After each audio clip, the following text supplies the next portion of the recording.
Hello everyone, DVS ম্যাডামের ক্লাসে তোমাদের সকলকে স্বাগতম। আমি ডিভিএস ম্যাডাম। সবার আগে চ্যানেলটা সাবস্ক্রাইবের পর প্রত্যেকে নোটিফিকেশান অন রাখবে, যাতে যখন যখন ভিডিও আপলোড হোক তোমাদের কাছে পৌঁছে যায়। আলোচনার বিষয় আজকে ক্লাস 7 জিওগ্রাফির কিছু গুরুত্বপূর্ণ প্রশ্ন উত্তর এখন দিচ্ছি, ভীষণ ইম্পর্টেন্ট, এগুলো অবশ্যই পড়তে হবে। জিওগ্রাফির প্রতিটা চ্যাপ্টার আমি পড়িয়ে দিয়েছি, লাইন ভিত্তিক পড়া, হাতে কলমে প্রশ্ন উত্তর, পাঠ্য বইয়ের প্রশ্ন উত্তর, এছাড়াও প্রশ্ন বিচিত্রা সব হয়ে গেছে। প্লেলিস্ট ভিজিট করো, সব দেখে নিও। এখন যে প্রশ্নগুলো দিচ্ছি, বড় প্রশ্নগুলো ইম্পর্টেন্ট, অবশ্যই পড়তে হবে। শুরু করা যাক, ভিডিওটা লাইক শেয়ার করো। সবার প্রথমে প্রশ্ন, পার্বত্য অঞ্চলের কিছু মানুষ পশুপালন করে, কারণ ব্যাখ্যা করো। উত্তর আমরা লিখব, সাধারণত সমুদ্রপৃষ্ঠ থেকে গড়ে 900 মিটারের উঁচু শিলাময় বন্ধুর সুবিস্তীর্ণ ভূমিভাগ পার্বত্য অঞ্চল নামে পরিচিত। নেক্সট আমরা লিখব, পার্বত্য অঞ্চলের বেশ কিছু পরিবেশগত প্রতিকূলতা এখানকার মানুষের জীবন ও জীবিকার বিশেষভাবে নিয়ন্ত্রণ করে। যেমন এখানকার ভূমিভাগ অত্যন্ত বন্ধুর, কৃষিকাজের জন্য প্রয়োজনীয় উর্বর মাটি এখানে খুব একটা পাওয়া যায় না। এখানকার রাস্তাঘাট যথেষ্ট অনুন্নত, বাসস্থানগত দিক থেকে মানুষের বিচ্ছিন্নতার এই অঞ্চলে অত্যন্ত স্পষ্ট, যার ফলে পার্বত্য অঞ্চলে কৃষি বা শিল্পের সুযোগ অনেক কম। তবে এখানকার প্রতিকূল পরিবেশটি ঘন অরণ্যের কিংবা ছোট বড় তৃণভূমির যথেষ্ট প্রাধান্য থাকে।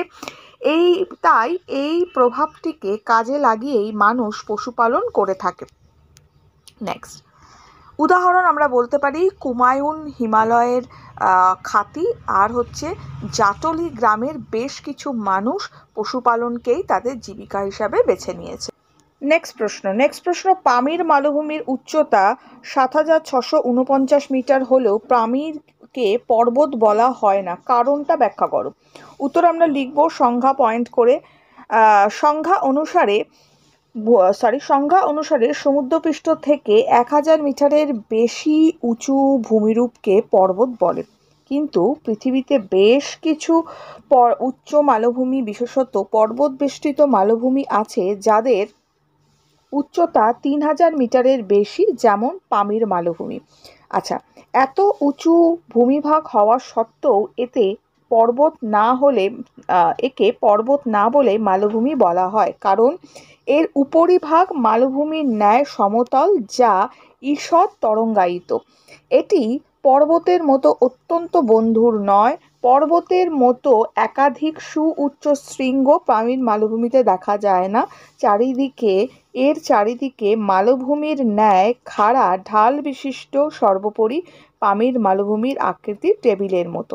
ঠিক আছে, মানে খাড়া ঢাল বিশিষ্ট হয়। এবার কমা দিয়ে লিখবো, সর্বোপরি পামির মালভূমির আকৃতিটা টেবিলের মতো। ওকে, এই সকল বৈশিষ্ট্যের জন্য পামির মালভূমিকে পর্বত না বলে মালভূমি বলা হয়ে থাকে। নেক্সট প্রশ্ন, পর্বত আরোহীরা অক্সিজেনের সিলিন্ডার নিয়ে পর্বতে যান কেন? উত্তর আমরা লিখব, আমরা জানি প্রতি 110 মিটার উচ্চতায় এটা হবে 1 সেমি। 110 মিটার উচ্চতায় এটা 1 হবে।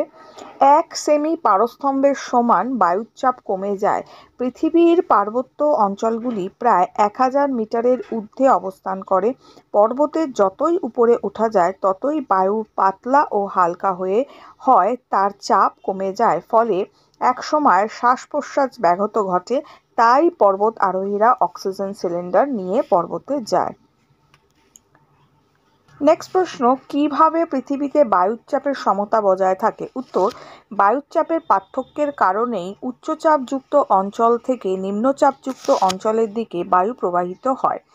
জলের সমোচ্চশীলতা ধর্মের মতোই এই বায়ুপ্রবাহের মাধ্যমকেই পৃথিবীতে উচ্চচাপযুক্ত ও নিম্নচাপযুক্ত অঞ্চলের মধ্যে বায়ুচাপের ভারসাম্য বা সমতা বজায় থাকে।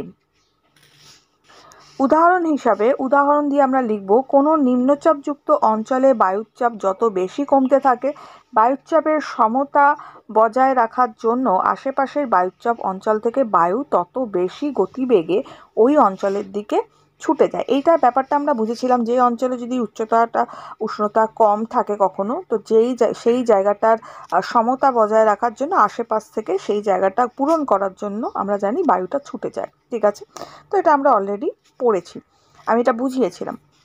নেক্সট প্রশ্ন, মহাকাশচারীরা বিশেষ রকম পোশাক পরেন কেন, অথবা মহাকাশচারীদের পোশাক বাতাস ভরা থাকে কেন? উত্তর আমরা লিখব, আমাদের শরীরের রক্তের চাপ বায়ুমণ্ডলের চাপের চেয়ে সামান্য বেশি। মহাকাশচারীরা যখন মহাকাশে অবস্থান করেন তখন সেখানে বায়ু না থাকায় চাপও থাকে না। ফলে বিশেষ ব্যবস্থা না গ্রহণ করলে দেহের রক্তের চাপ প্রবল হয়ে মহাকাশচারীদের দেহ ফেটে যেত। এই কারণেই তারা বিশেষ ধরনের পোশাক পরেন। এর ফলে মহাকাশচারীদের দেহাভ্যন্তরের রক্তের চাপ এবং বায়ুর চাপ দেহের বাইরের বায়ুর চাপের সমান হয়, ফলে বিপদ ঘটে না। ঠিক আছে, নেক্সট প্রশ্ন, দৈনন্দিন জীবনে বায়ুর চাপের কয়েকটি ব্যবহারের প্রয়োগ উল্লেখ করো।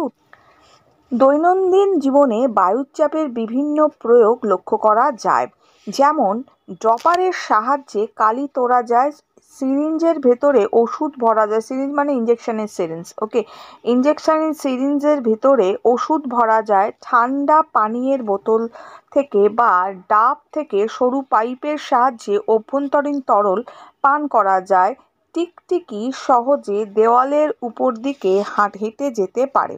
ঠিক আছে, হলো।